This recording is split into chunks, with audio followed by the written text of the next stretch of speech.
Story time के सभी श्रोताओं को प्यार भरा नमस्कार। मैं हूँ प्रेरणा और लेकर आई हूँ आज फिर से एक बहुत ही मनोरंजक, बहुत ही मज़ेदार कहानी का नाम है जादुई ढोल।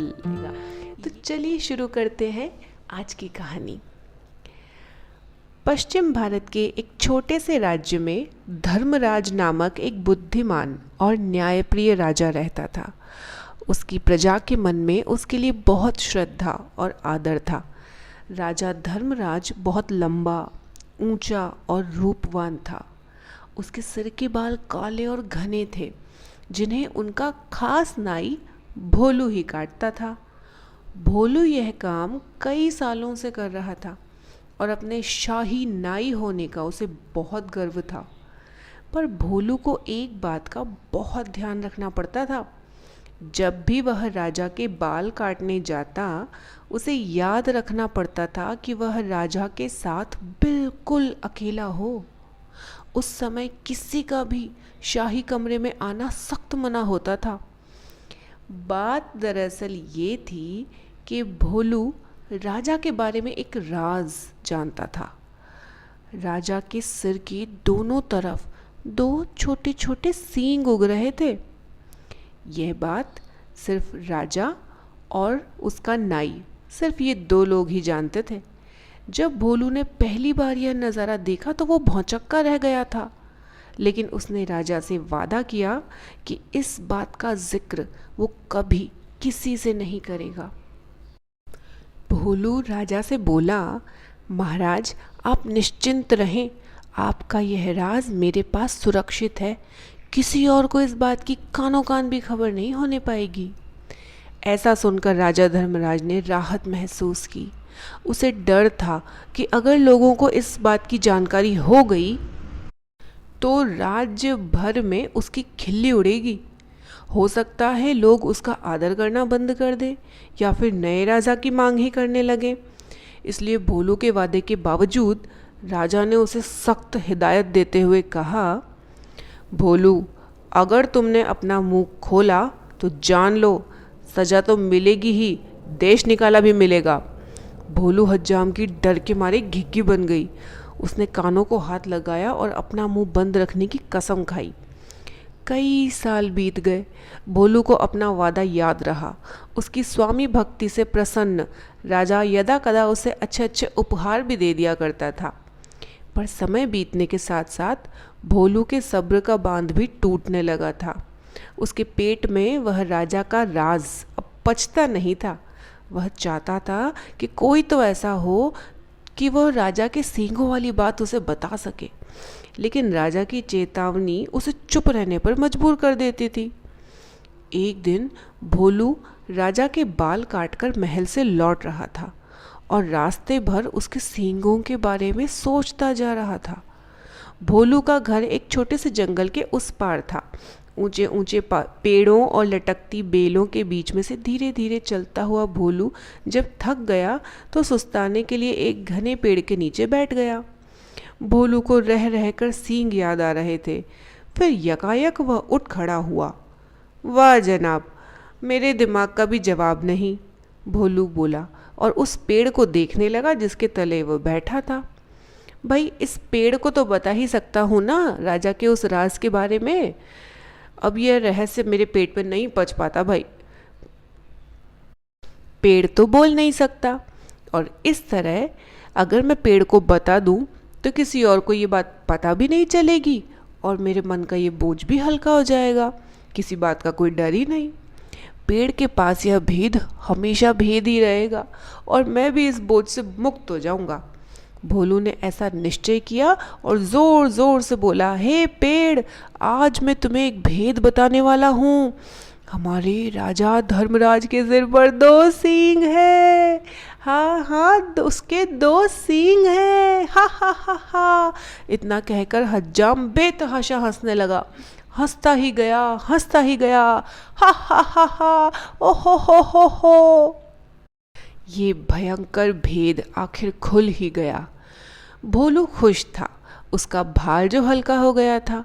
उसके बाद वह आराम से घर पहुंच गया। अगले दिन एक लकड़हारा उसी जंगल में गया और उसी पेड़ के पास जाकर रुक गया।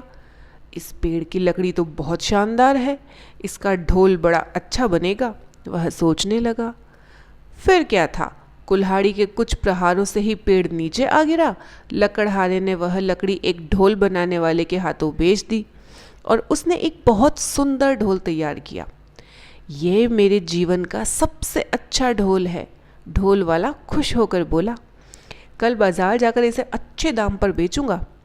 अगले दिन ढोल वाला बाजार गया और एक कोने में खड़ा होकर ढोल बजाने लगा। ढोल से बड़ा सुरीला स्वर निकल रहा था। ढोल वाला उसकी आवाज़ सुनकर झूम उठा। वह चिल्ला कर बोला, बाबू यह ढोल खरीदो, कोई है जो इस शानदार जानदार ढोल को खरीदे। धीरे धीरे उसके इर्द गिर्द भीड़ जमा हो गई। लोग खामोश होकर ढोल की मज़ेदार आवाज़ सुनने लगे।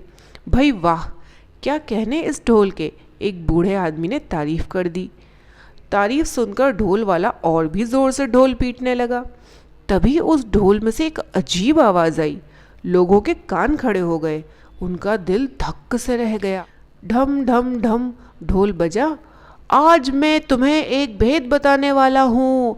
हमारे राजा धर्मराज के सिर पर 2 सींग हैं। हाँ हाँ, उसके 2 सींग हैं। हा हा हा हा, हो। लोग वहाँ जड़वत खड़े थे, उन्हें अपने कानों पर विश्वास नहीं हो रहा था। ढोल वाला फिर ढोल पीटने लगा और फिर वही आवाज़ निकली।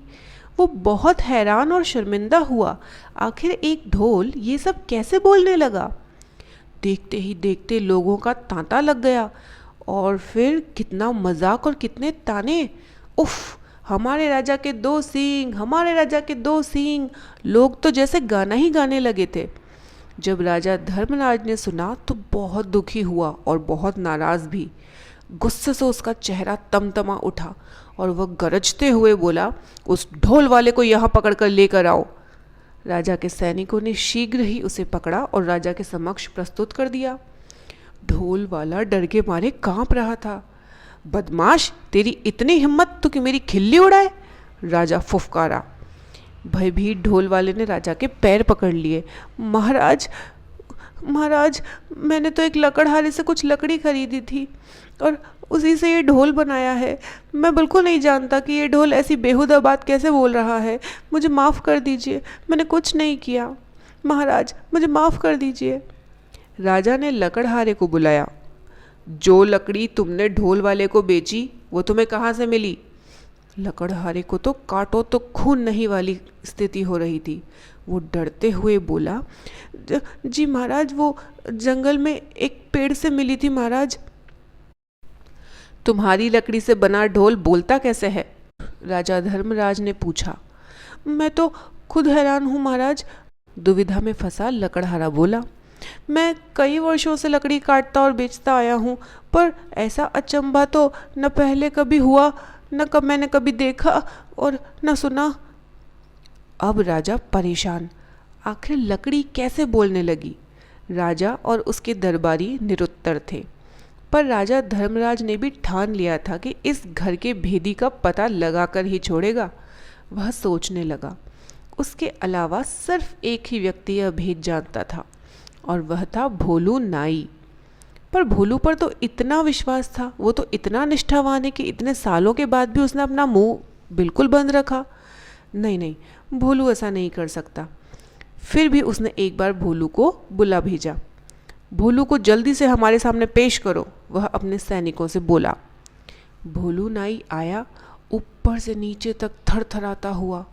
भोलू, सिर्फ तुम ये राज जानते हो, सिर्फ तुम हो जिसे मेरा भेद पता था। तुमने और किसे बताया? सच उगल दो वरना सजा पाओगे। महाराज, डर से भोलू हकलाने लगा था।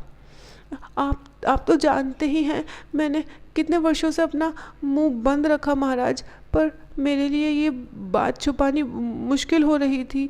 मैं चाहता था कि कोई तो हो जिसे मैं ये राज बता सकूं। बोलते बोलते भोलू रुक गया और सिर झुकाकर खड़ा रहा। बोलते रहो, फिर क्या हुआ? राजा धर्मराज रुखाई से बोले। भोलू धीरे धीरे फिर बोलने लगा। वो एक दिन जब मैं जंगल के रास्ते से घर लौट रहा था तो मैं आराम करने एक पेड़ के नीचे बैठ गया था। बस आपके बाल तब काट कर ही आ रहा था और उन सींगों के बारे में सोच रहा था।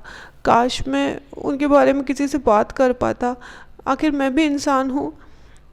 तभी मेरे दिमाग में एक बात आई और मैं पेड़ को यह राज बताकर हल्का हो गया। सोचा कि पेड़ को बताने से तो क्या ही नुकसान है, पर क्या मालूम था इसकी लकड़ी बोल पड़ेगी। अब समझा। बुद्धिमान राजा ने पहेली बूझ ली। वह पेड़ जादुई था, सुन बोल सकता था, इसीलिए उसकी लकड़ी से बने ढोल को जैसे ही पीटा गया वो बोलने लगा। और जो कुछ तुमने मेरे सींगों के बारे में कहा वही शब्द यह दोहराने लगा है। जादुई ढोल की उलझन सुलझाने के बाद राजा ने भोलू नाई की तरफ देखा।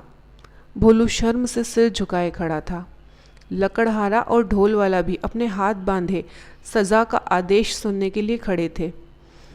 राजा धर्मराज बुद्धिमान ही नहीं न्यायप्रिय भी था। उसने तीनों को क्षमा कर दिया क्योंकि वह जानता था कि ढोल के जादुई होने में उनका कोई दोष नहीं था। वह मुड़ा और उनसे बोला, मैं तुम सबको माफ़ करता हूँ, तुम तीनों लोग जा सकते हो। तीनों को अपने क्षमादान मिलने पर विश्वास ही नहीं हुआ।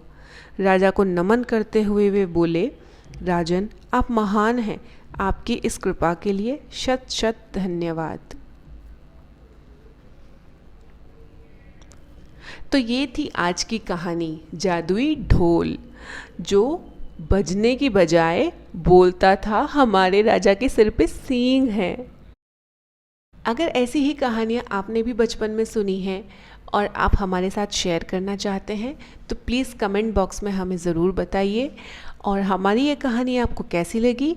अगर अच्छी लगी तो प्लीज़ लाइक का बटन दबाइए और कमेंट बॉक्स में हमें अपने विचार ज़रूर लिखिए।